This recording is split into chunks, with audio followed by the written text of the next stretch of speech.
In eerste instantie, waar jullie mij enorm in steunen, is met kleine dingen in het leven. Ik denk dat die vanaf november, want ik kijk iedere dag, wel 100 keer voorbij is geweest en daarbij mijn hartelijke dank voor. Vanaf volgende week komt daar een plugger op die kleine dingen gaat promoten.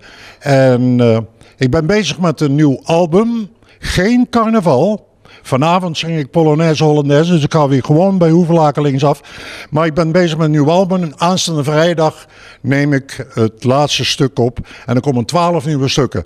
Leven met jou is de hemel op aarde. Dat vind ik zelf een heel mooi stuk, maar ik heb de stukken kunnen zingen zoals ik dat wil. Een prachtig koor erop, trompetten erop, saxofoon erop, dus echte instrumenten. Ik ben er heel trots op. En die komt uit woensdag na de carnaval. En die gaat heten Een Nieuwe Weg. Ik vind het zo mooi dat dat niet aan tijd gebonden is. Want normaal, als je een album maakt met carnavalsliedjes of een carnavalsingle, dan is de carnaval voorbij en dan gaat dat plaatje bij de betreffende radiozender, het gaat weer in de bak.